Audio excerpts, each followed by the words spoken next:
오늘은 고린도후서 1장 1에서 7절의 말씀으로 고난을 통한 하나님의 목적과 위로라는 제목으로 말씀을 나누겠습니다. 말씀을 봉독하겠습니다. 하나님의 뜻으로 그리스도 예수의 사도가 된 나 바울과 형제 디모데가 고린도에 있는 하나님의 교회와 온 아가야에 있는 모든 성도에게 이 편지를 씁니다. 우리 아버지 하나님과 주 예수 그리스도께서 내려주시는 은혜와 평화가 여러분에게 있기를 빕니다. 우리 주 예수 그리스도의 아버지이신 하나님을 찬양합시다. 그는 자비로우신 아버지시요 온갖 위로를 주시는 하나님이시요 온갖 환난 가운데에서 우리를 위로하여 주시는 분이십니다. 따라서 우리가 하나님께 받는 그 위로로 우리도 온갖 환난을 당하는 사람들을 위로할 수 있습니다. 그리스도의 고난이 우리에게 넘치는 것과 같이 그리스도로 말미암아 우리의 위로도 또한 넘칩니다. 우리가 환난을 당하는 것도 여러분이 위로와 구원을 받게 하려는 것이며 우리가 위로를 받는 것도 여러분이 위로를 받게 하려는 것입니다. 여러분은 이 위로로 우리가 당하는 것과 똑같은 고난을 견뎌냅니다. 우리가 여러분에게 거는 희망은 든든합니다. 여러분이 고난에 동참하는 것과 같이 위로에도 동참하고 있음을 우리는 알고 있습니다. 아멘. 오늘부터는 고린도 후서를 나갑니다. 고린도 후서는 바울이 세웠던 고린도 교회가 여러 가지 어려움 가운데 있었지만 바울의 편지를 보고 회개를 한 후에 다시 고린도 교회를 격려하고 더욱 굳건히 세우기 위해서 보낸 서신입니다. 그 가운데서 오늘은 1장 1에서 7절의 말씀을 나가겠습니다. 요즘 마음이 힘들고 지쳐 있으십니까? 하나님을 믿는데 왜 이렇게 고난이 많을까 의문을 품고 있지는 않으십니까? 오늘의 말씀이 여러분에게 깊은 위로와 깨우침을 줄 것을 믿습니다. 오늘의 말씀 3절에서는 주는 자비로우신 아버지, 온갖 위로를 주시는 하나님이라고 고백을 합니다. 바울은 자신이 겪었던 수많은 고난을 통해서 하나님이 얼마나 자비로우신 분이며 얼마나 큰 위로를 주시는 분인지 경험했습니다. 아시아에서 얼마나 고난을 당했던지 8절에서는 살 소망이 끊어질 지경이었다고 합니다. 그 정도로 극한 상황 속에서도 하나님께서는 바울을 붙잡아 주셨고 위로해 주셨습니다.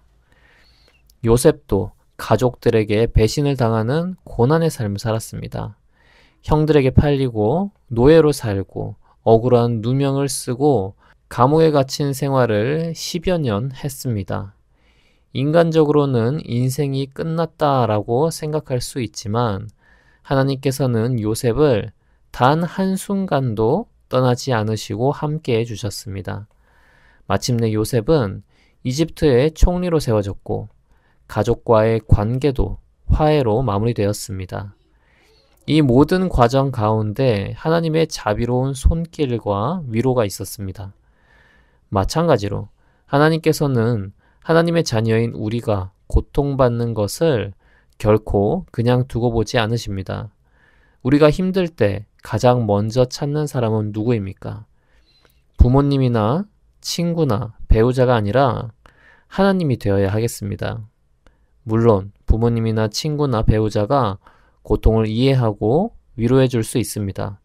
그러나 오직 하나님만이 진정한 위로를 주시고 깊은 고통을 다 이해해 주십니다. 그러므로 힘든 시간을 지나고 있다면 하나님의 자비를 구하며 위로를 구하시기를 축복합니다. 그런데 바울은 단순히 하나님께 위로받는 것에서 멈추지 않습니다. 4절을 보면 온갖 환난 가운데에서 우리를 위로하여 주시는 분이십니다. 따라서 우리가 하나님께 받는 그 위로로 우리도 온갖 환난을 당하는 사람들을 위로할 수 있습니다. 라고 합니다. 바울은 자신이 겪은 고난과 그 속에서 받은 위로가 다른 사람을 위로하기 위한 것이라고 말하고 있습니다. 놀라운 고난의 유익한 점입니다. 우리가 고난을 통해 하나님께 위로를 받으면 그 위로가 우리의 상처를 치유할 뿐만 아니라 같은 아픔을 겪는 이들을 이해하고 공감하며 진정한 위로를 전할 수 있는 능력이 됩니다. 상담가 중에서 어떤 사람이 상담을 잘할까요? 본인이 직접 아픔을 겪고 치유의 과정을 경험한 사람이 바로 다른 사람의 아픔에 더 깊이 공감하고 진심으로 위로할 수 있습니다. 예를 들면 가족과 사별한 경험이 있는 부모가 같은 아픔을 겪는 다른 부모를 가장 깊이 위로하고 상담해 줄 수 있는 것입니다. 교회 오빠라는 다큐멘터리가 있습니다. 그 내용에서 이관희 집사는 결혼해서 아이를 낳았는데 그때 대장암 4기 판정을 받게 됩니다. 젊은 37세의 나이였습니다. 그런데 남편의 항암 치료가 끝날 무렵 아내 오은주 집사마저 혈액암 4기 판정을 받게 됩니다. 이 다큐멘터리에서 두 부부 모두 말기암 선고를 받고 절망할 수 있는 가운데에서도 하나님 안에서 위로를 받고 기쁨으로 살아가는 모습을 보여줍니다. 이 다큐멘터리를 통해서 많은 사람들이 감동을 받았고 위로를 받았고 하나님의 은혜를 깨닫게 되었습니다. 우리의 고난은 결코 무의미하지 않습니다. 그것은 우리 믿음을 더 굳건하게 만들고 하나님과의 관계를 더욱 깊게 하며 이를 통해 다른 사람을 위로하고 하나님의 사랑을 전하는 사명의 통로가 됩니다. 그러니 우리의 고난마저도 거룩하게 쓰시는 주님의 계획을 신뢰하며 지금의 고난을 인내하고 주님을 의지하며 고난을 헤쳐 나갑시다.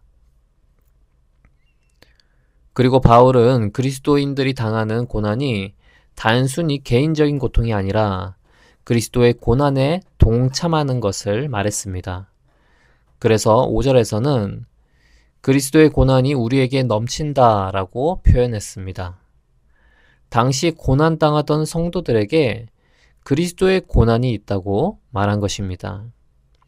그리스도인이 당하는 고난은 사실 복음 때문에 당하는 고난입니다. 그렇기에 복음 때문에 당하는 고난은 그리스도의 고난에 동참하는 것입니다. 예수님도 복음을 위해서 고난을 당하셨습니다.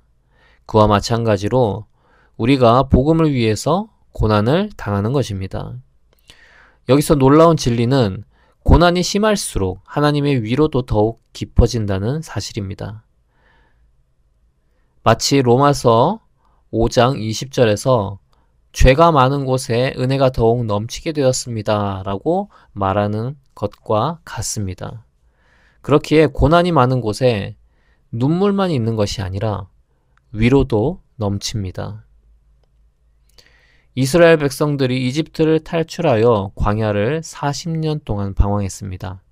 이 기간은 안정적인 삶을 사는 사람에 비하면 고통과 시련의 연속이라고 할 수 있습니다.